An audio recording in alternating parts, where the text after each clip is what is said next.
Alright, my Buick has had its check engine light and something is really wrong with it, but I think I'm gonna fix it with this. What's happening, Panda Nation? Peter Von Panda here. The check engine light on my Buick came on and it's running badly. It's not like it's rough running, it's just no power, like 2 of the cylinders just gave up. I'm not sure what's going on, but this is an OBD scanner and I'm gonna check that check engine light and hopefully figure out what's going on. But one of the things that has always kind of troubled me is that when a check engine light comes on, maybe you have a scanner, maybe you have it at home, but maybe you're on the road. Maybe you want to check it right away. That scanner at home ain't doing you any good. And I thought, hey, why not have a scanner in all my cars sitting in the glove box so I can read those codes whenever? And then I was like, well, you don't do that, Pete, because you're not rich. You can't afford scanners in all your cars and your Maseratis and Bentleys and Porsches and Aston Martins. And I'm trying to think of some other expensive car that I don't have. But you can. Yes, you can, because this one is $9. It was like the cheapest one I could find. And there were a few options here in this category. Now, it does come like this. This is the packaging, a little Ziploc bag. Yeah, save that for your cocaine or something. But I'm going to take this out. We're going to plug it in and see what the code says and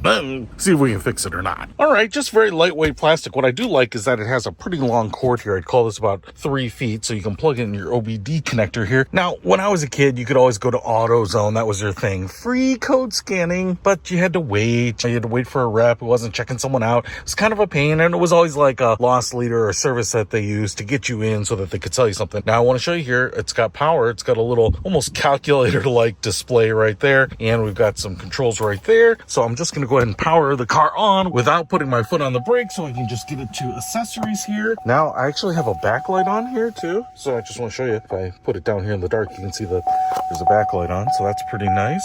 And now that gets annoying. All right, so let's just go ahead here, see what it says. Okay. Oh, turbocharger. Okay, now this is fascinating. Turbocharger under boost. Interesting. It's not what I expected, but that would totally explain what the problem is, why there's no power. So P0299. Oh, that's kind of annoying. I wonder if there's some sort of vacuum leak or hose problem. It's not something it sounds like I can readily fix, but I might just pop the hood open here and check it out. But to end this part of the demonstration is this little handheld device just helped me figure out what the heck is going on. And so if you are looking to put a small OBD reader in every car you have, like I want to because I'm just a baller, or you just want to have one of these readers at home, you're not a big car guy, and $9 seems like a price point where it's going to save you a lot of hassle in the future or when you have a problem with your car, I think you want this one. I'll put a link to it in the description below. Peter Von Panda, out.